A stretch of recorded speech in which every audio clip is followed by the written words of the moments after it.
should we make it mandatory for our children to go to either Sunday school or to be there in the church, whether they're getting it or not? You see, you're codifying the scripture that says, bring up a child in the way of the Lord, and when they grow up, they will never depart from that way. There is a way when somebody is in church, even when they grow up, there is a seed that was deposited. That's what you qualified right here. Do we make it mandatory? Or do we negotiate with that kid? Daddy, do you want to watch cartoon today, or do you want to go to church? We're leaving our children at home today with gadgets. Question is, there is a system God put in place. And he said, fathers, teach your children. Because there is, and it says, let it be passed down to generations.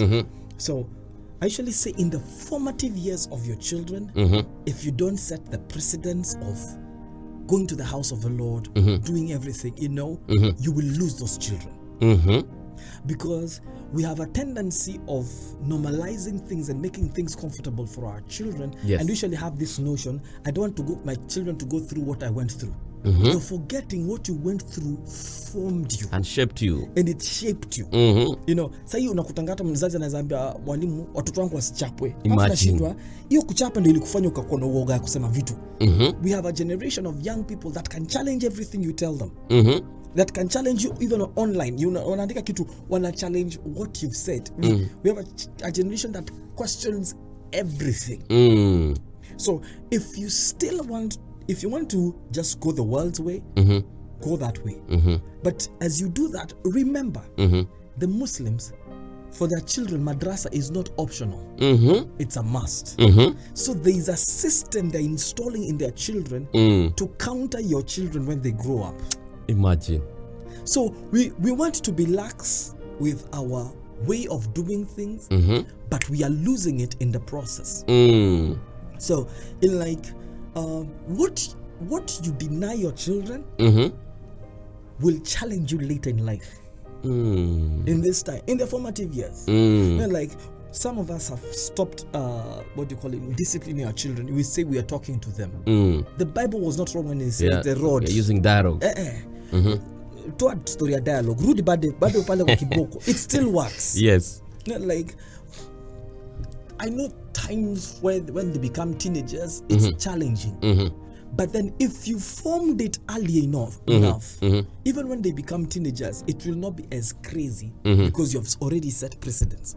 But because you never set it, unajua wewe na mimi ni wale watu tunajua kuna times mzazi angekuangalia tu, all it took was for them to look at you, and you know what they have said.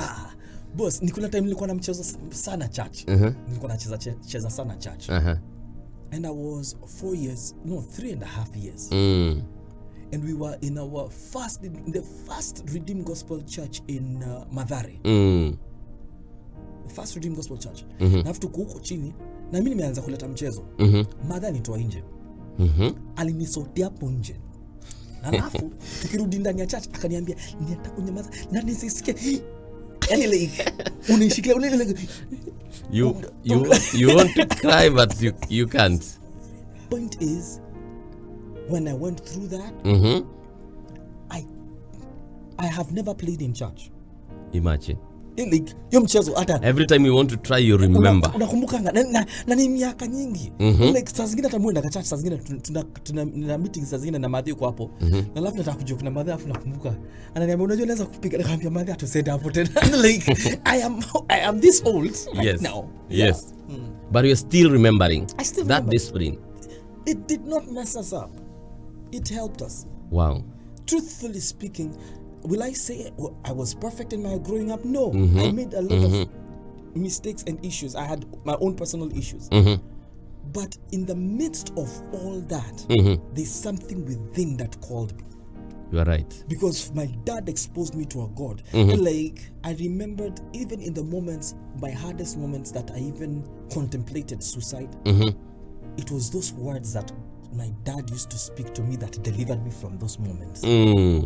So you never know what seeds you are sowing to your children when you're speaking words to them, when you're praying for them.